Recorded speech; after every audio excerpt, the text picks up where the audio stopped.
बड़ी इमारत है, एशिया की सबसे बड़ी इमारत, वो इमाम बाड़ा है। वहां 2.25 महीने मातम और अज़ादारी होती है, उसकी वसीयत है उसके कब्र पर। और वो तबर्रुक बढ़ता है इसलिए कि गवर्नमेंट के अंडर में है। इतना करोड़ों रुपया छोड़ के अंग्रेजों को गई थी कि कयामत तक वहां अज़ादारी होती रहेगी। यह है बहू बेगम। बेटे से कहा करबला जाऊंगी। हजारों लोग साथ, काफिला, मुलाजिम, कनीजें पहुंची। रोज़ा हुसैन दिखाओ, रोज़ा अब्बास दिखाओ, मौला अली के रोज़े पे ले चलो। मौला अली के रोज़े पे पहुंची।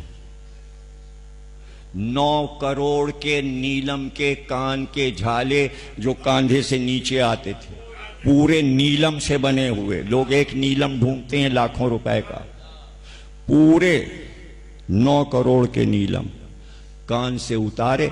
मौला अली आपकी नजर, जब आप जाइएगा मौला अली की जरी पे तो सरहाने जाइएगा, दोनों बुंदे, दोनों गोशवारे जरी के पीछे लटके हुए सामने मिल जाएंगे। तस्वीर लेके आ जाइए। मैं बता रहा हूं आपको, हिस्ट्री में लिखा है, तारीख नजफ में लिखा है। और क्या क्या चढ़ाया हुसैन के रोजे पे, सोने के गुलदान, जवाहरात के उसमें फूल लगे हुए।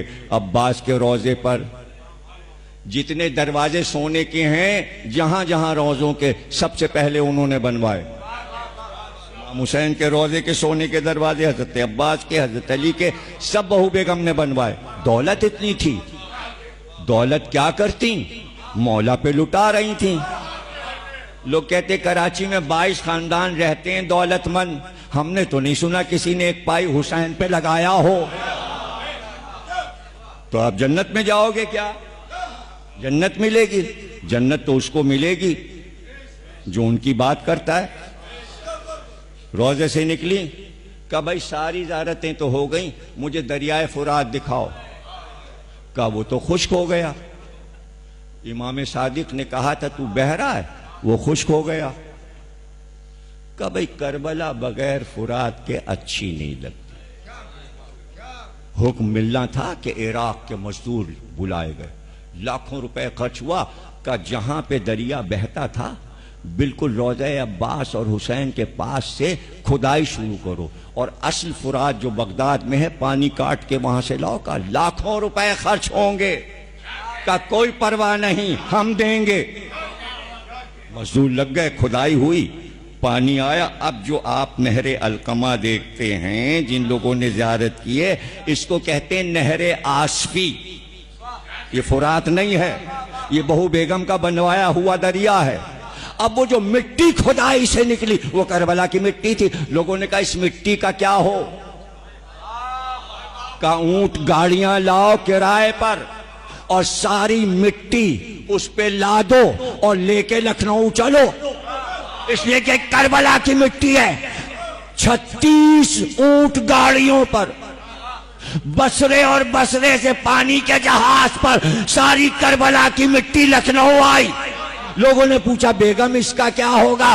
का लखनऊ में खाके शिफा की मस्जिद बनवाओ।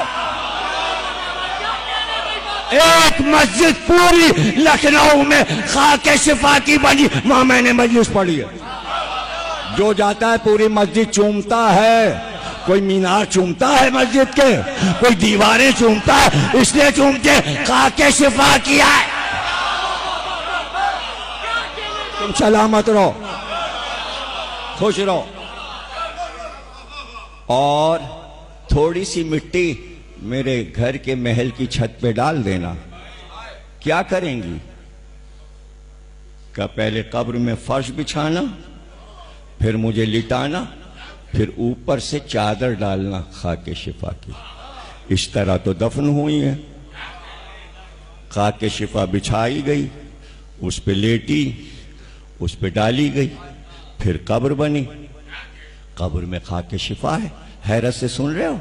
एक हुसैनी का हाल सुना रहा हूं तो दंग हो रहे हो। अगर दुनिया के सारे हुसैनियों के कारनामे सुनाऊं तो कई अशरे पढ़ने पड़ेंगे। हालांकि 2 पढ़ चुका हूं। तारीख शियत यहीं इसी इमाम बाड़े में 86 में पढ़ा था। तारीख शियत रज़ा हुसैनी का अशर, जिसमें बताया था खिदमात क्या हैं हुसैनियों की। जज्बा तुम में भी पैदा हो, कुछ करना है, इसलिए सुना रहा हूं, कुछ करना है। न स्टेट चाहिए न दौलत, जो तुम्हारे पास है उसी में करके दिखाओ तो मैं जान। क्यों, क्या गरीब नहीं करता? क्या गरीब हुसैन की खिदमत नहीं करता? आसिफुद्दौला का इमामबाड़ा बनना शुरू हो गया। लकोदक लाखों रुपए में बनेगा, अरबों रुपए में। उस दौर में आके वजीर हिंदू था, उसने कहा कि झाऊलाल वजीर आजम ने कहा कोना जो है वो खराब हो रहा है, वहां से तिरछा करना पड़ेगा, हाल सीधा नहीं होगा। का क्यों?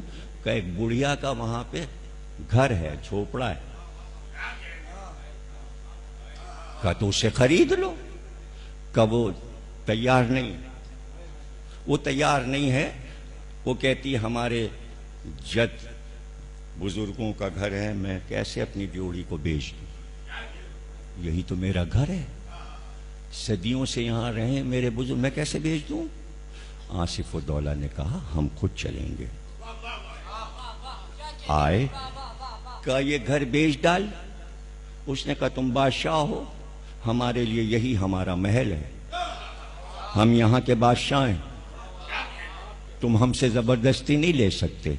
का हम जबरदस्ती लेने नहीं आए, ये घर जिसका बन रहा है वो एक मजलूम का घर है, जिसका घर करबला में लूट गया था। अगर तुम अपना घर उस मजलूम को दे दो, वो हिंदू औरत थी, वो तैयार नहीं हो रही थी अपना मकान देने के, नक्शा बदल रहा था इमामबाड़े का। आसिफुद्दौला ने कहा मजलूम है ना, उसका घर बन रहा है। का तो ये कहो ना कि ये मजलूम का घर है, यूं कहो ना, मैं कोई पैसे नहीं लूंगी, ये घर और मैं सामान लेके सड़क पे आ जाऊंगी, मैं अपना सामान उठा लूंगी, अपने वजीर से कहो मेरा घर तोड़ दे, इमामबाड़े में मिला ले, लेकिन तुम बादशाह हो ना, एक शर्त है मेरी। का शर्त बता दे। का इस इमामबाड़े से जो ताजिया उठेगा, लोग कहेंगे बादशाह का ताजिया निकल रहा है, लेकिन शर्त यह है कि एक ताजिया मेरे नाम का रखा जाए, जब तुम्हारा ताजिया निकले तो हमारे नाम का भी ताजिया निकले। कहा मंजूर। एक अलग जहां पर उसका घर था, उसी जगह जब जाइएगा ज़ियारत करने, तो जो इमामबाड़ा बना वहां एक छोटा सा ताजिया रखा है, उस पर लिखा है बुढ़िया का ताजिया। जब बादशाह का ताजिया सड़क पे आ जाता तो लोग इंतजार करते थे, लोग कहते थे जाओ ताजिया निकल गया, लोग कहते थे नहीं, अब बुढ़िया का ताजिया आ रहा है। आज तक पहली मुहर्रम को बादशाह के ताजिए के पीछे बुढ़िया का ताजिया निकल रहा है। लोग नाम नहीं जानते बुढ़िया का, लेकिन बुढ़िया मशहूर है कि जिसने हुसैन को अपनी जमीन दी थी, उसका नाम जिंदा है। इसलिए कह रहा हूं गुर्बत में भी कुछ कर लो,